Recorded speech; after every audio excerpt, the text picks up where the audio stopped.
Welcome to Kira Gets Real Estate. I'm glad you're joining us today. Before we get started, I just want to give you a couple caveats. So I'm not an attorney. I cannot give you legal advice. I am not an accountant. I cannot give you tax advice. And if you're represented by another agent or another broker, I should say, then I cannot give you advice for your specific situation because you already have an agency relationship with another broker. That being said, that just ties right into our first topic, which is the agency relationship. When you are a buyer or a seller, you get a copy of the agency disclosure in New York State, which goes over who the person works for. So, for example, if you're a buyer, it will say that Kira Witherwax, as an agent of Remax North Country, represents the seller or represents the buyer, or is a dual agent, or is a dual agent with designated sales agents. So there's a lot of options. This is incredibly important. You need to know as the consumer who that person represents because certain relationships require that that person gives you confidentiality for life and others do not. There's a number of scenarios, of course. If you just call the listing agent, they already have a fiduciary responsibility and represent the seller. So they may disclose to you that they are a seller's agent. So the form may say agent one represents the seller as a seller's agent. And then you, as the buyer, sign that form acknowledging that you understand that. So that means they can walk you through the transaction. They can show you the house. They can have a customer relationship with you, meaning you are their customer, similar to if you walked into Best Buy and wanted to buy a television, right? They represent the company Best Buy, they don't represent this consumer, but they can walk you through the steps just the same. However, it's important to know in that situation that they owe a fiduciary responsibility to the seller, which means anything you say can and will be used against you in a negotiation, right? So it is very different depending on who that person works for. Now, if that person, say you call the listing agent and they say, I can be a dual agent in this situation, would you like that? You can certainly say yes. If they are a dual agent, then they do have to keep your information confidential from the seller and vice versa, right? So that is definitely good. They do still owe you a fiduciary responsibility. However, they can't advise you, right? Because say, for example, it's my listing and you say, yes, I'd like you to be a dual agent. I'm comfortable with that. That's great. I would like to offer $200,000 on this house that's listed for $250,000. Do you think the seller would accept that? I cannot advise you on what to offer. My answer has to be, I'm happy to present any offer that you'd like, and the seller will review it and get back to you because I also represent the seller. And same thing with the seller. The seller also gives up that ability for me to advise them in that situation. So if we get an offer for $200,000 from the buyer and I'm a dual agent, I have to say, Mr. Seller, we received this offer. Remember, this is the buyer that I'm a dual agent for.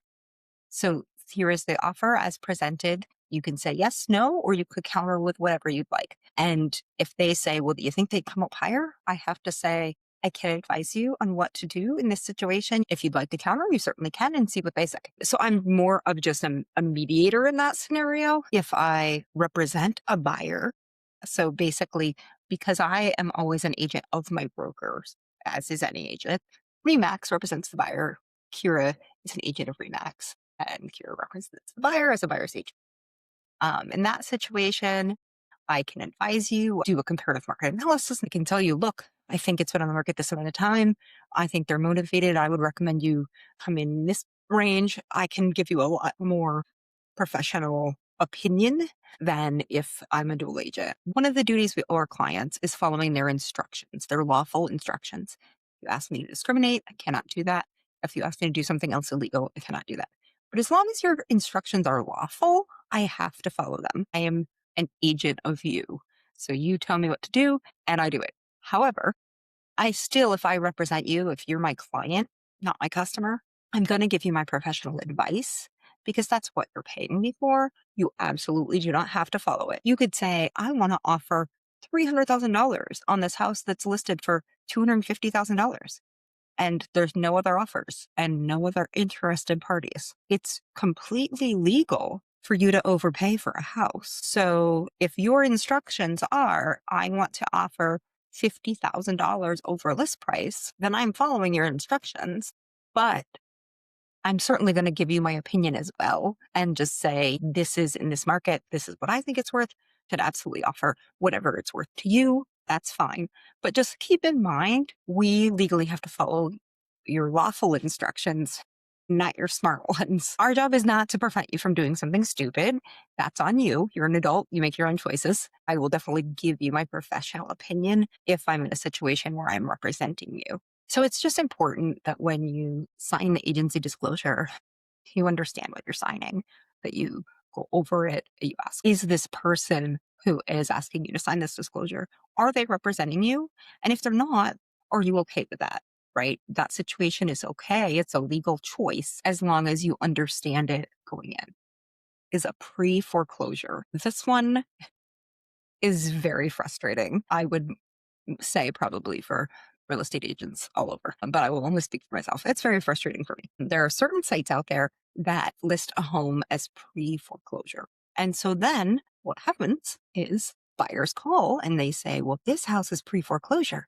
Can I go see it? Can I buy it? All the things. No. First of all, from what I've learned, pre-foreclosure is speculation based on some information that is maybe publicly made available or available with a little digging. So if somebody has been late on their mortgage a number of times, that sort of thing, they can be flagged as pre-foreclosure. But the fact of the matter is, pre-foreclosure doesn't really mean anything if you're looking to buy a property because it is still owned by the owner. And more than likely, they have zero interest in selling. I had an owner reach out to me before actually because they came up on a site and their house was showing us pre-foreclosure and they were so angry and rightly so. Like that would really make me upset as well. It's a very private thing and they had, come current on their payments and it just wasn't sort of the advertisement they were looking for. And, we had been getting calls, people asking about why is their house pre-foreclosure. So just keep in mind, if you see that on any sites when you're searching for homes, it really doesn't mean anything, especially I can say in New York State, it's a very long process to get through the foreclosure process. It can take years, which is why you'll often see when we have a house that it is a foreclosure, it is usually in very poor condition because it takes so long to get through the foreclosure process for the bank to actually become the owner and be able to then sell it, which is too bad to some degree. I mean, it's to protect the homeowner that hopefully they won't have to go through the full foreclosure process, that hopefully they'll be able to come current and not become displaced from the house. But the unfortunate result of that is that once the house becomes available to sell, often there are, burst pipes in the heating system or in the plumbing system. And oftentimes the owners that know they're being foreclosed upon do some additional damage to the property because they're upset about the process. It really just gives us, unfortunately, houses that are in really poor condition. So, but foreclosures, different from pre-foreclosure, those are able to be sold. That means the process has been followed. The bank now owns the property because if you don't pay your mortgage for long enough, the bank will own the property. They are trying to sell it to recoup all or some of the value because banks don't want to be homeowners. They would much rather just have the mortgage paid off. The challenge with foreclosures, they're very appealing because often the price point is something that seems very affordable on face value, right? But almost always it is because of the condition that the price is lower. And if you are someone who is maybe a first-time home buyer and you have a lower price point for your budget, more than likely you're not a cash buyer. More than likely you need to get a mortgage, oftentimes a government-backed mortgage. And those are incredibly difficult, often impossible to get with a foreclosure because a mortgage company, even just to get a conventional mortgage, you have to have heat, water, and power, electricity all up and running and working. To get a government-backed loan, the appraisal process is a little more strict above and beyond that in terms of like no chipping and peeling paint, the decks and all of that need to be in good condition. The roof has to have a number of years of useful life left. It can seem very appealing to get a house at a price point that is what a foreclosure would fall into. However, typically those are purchased by cash buyers because it's very difficult to get them financed. And that can be very hard for people that are looking at houses and aren't finding anything in their budget. But just keep in mind that's usually the reason. I wanted to touch on this a little bit. We sort of touched on it some in the seller concessions realm, but I think this scenario is something that comes up fairly often. So say you have a home inspection, both parties agree that it would be fair for the seller to give the buyer $3,000 to offset the cost of the repairs. There's a few different ways that can be done. When you're looking at, do I want that $3,000 as a credit or do I want that $3,000 as a concession? It does matter. The first question for sure is to ask your lender, could I do either? Do I have both options on the table? You might not. Certain loan types dictate what you can get for concessions. So they may say, nope, it has to be a credit. Or they may say it can be a concession, but you're already getting $5,000 concession towards your closing costs. So if you add that on, you'll max out of the 3% that you're allowed to get, what have you. So the first step is always check with the lender to make sure that you have both options. If they say, yes, both options would work, then you want to talk with your agent to see what makes the most sense for you. So, for example, if you were going to get a $3,000 credit, it would just be reducing the purchase price.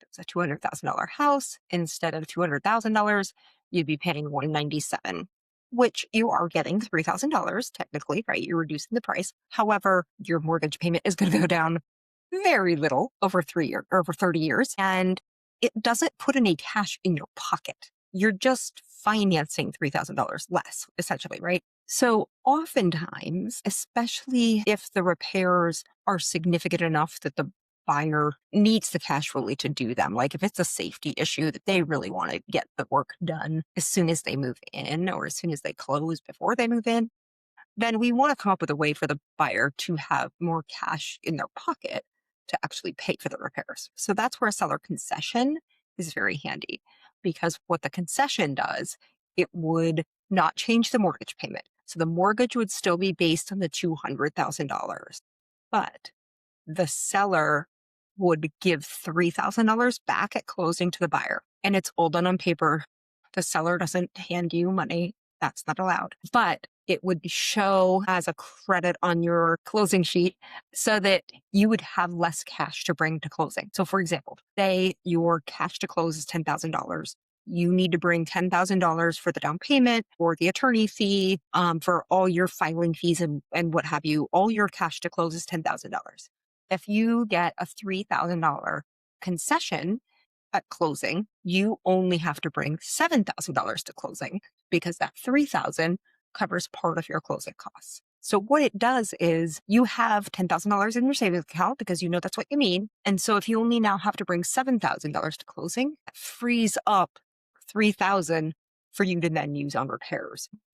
Essentially, it puts money in your pocket, but it's your money. It gets moved around on paper, but ultimately the result is you end up with $3,000 more in your pocket at the end of the day.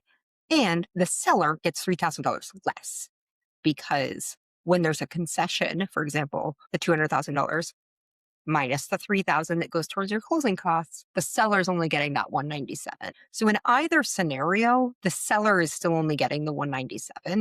It's just a matter of if you're reducing your mortgage payment with a credit or if you're getting the cash towards your closing costs as a concession. Don't choose your listing agent based on the list price they recommend. I've heard lots of sort of real estate trainings where they say you should not even give a price recommendation when you interview for a listing, because they should first, meaning the seller, the owner, should first choose which agent they want to hire.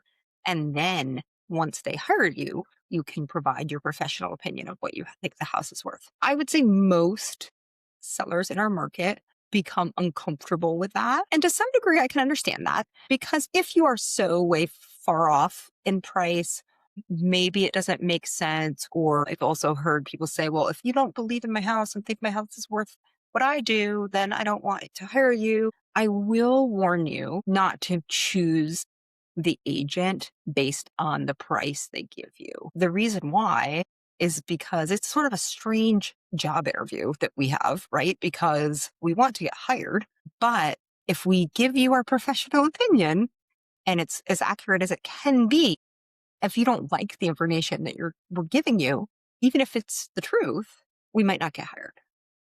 So sometimes an agent may say, oh, well, I will list your house for $500,000, even if they don't really think it will sell for that, right? Because when you're giving an estimated list price, there's zero guarantee it's going to sell for that. So if you interview 3 agents and you just go with the highest one, you may end up disappointed and committed. And that's sort of the worst case scenario to be in. I was in a position once, this was a number of years ago, where I knew that I was interviewing with sellers that were interviewing multiple agents, which is fine. And I had, told them my thoughts on the process in terms of like what I do for marketing and all of that jazz. And I gave them, my recommendation for a price point, and they chose somebody else and they listed it substantially higher than I recommended. And I thought, well, that's why they chose someone else. I mean, they chose somebody with less experience that does not pay for any outside marketing, just put it in the MLS, and that was it. They called me about 4 months in and said, we're going to try to get out of our listing agreement. We really liked you the best. We thought we thought you had the best strategy for selling the house, but the other people were higher. And we were excited by that. And I said, well, you have a listing agreement, which is a contract. First, you have to see if you can get out of your listing contract, which you might not be able to do. But if are no longer under contract with another broker, I'm happy to list it. So it took a little while. They were able to get out of their contract. We listed it at the price point that I recommended to start with, and we were able to sell it. But it's just a perfect example of they wanted to hire me, but then also couldn't let themselves sort of trust my expertise when it came to the price. They were just too excited or too hopeful or optimistic, I guess, maybe about like what potentially they could be making. And it ended up hurting them in the end because they definitely think they would have gotten more had they just listed it competitively to start with. But at the same time, in that situation, if you meet with a number of agents and one of them comes in higher than the others, but that's not really the agent you think is best suited to you, please have a conversation. Reach out to the person. If there's an agent, whether it's me or somebody else, right? Reach out to them and say, here's the situation we're in. Someone else, you don't have to name names, somebody else gives a higher price. So we're torn. In that situation, depending on how far off it was and how long the listing was and all of the factors that go into it, I would probably say, well, if you want to start at that price, I'll start at that price. I follow your legal instructions, not your smart ones, but I follow your legal instructions, right? So I will shoot for the moon. If you want to shoot for the moon, just know that if we are then reducing the price at a month, that's not a better position to be, right? I do think you should have a conversation because you may end up getting to have the best of both worlds where you get to charge the price you want and you get the agent that you want. Thanks so much for watching. I hope you all have a great day. Please, please, please check out the podcast tab on my website, witherwax.com. There's a submit a question button. Please send your questions in so that we can answer them on air. It's super fantastic to have real life scenarios, real life questions. I know you all have them. Please send them in, even if you're not in no way do I expect you to all be buying and selling. That's not realistic. But if you have a question that when I bought a house 5 years ago, I wish I would have known this, or what about that? No questions are out of line. So definitely send your real estate questions in through the website and take care, everybody. See you soon.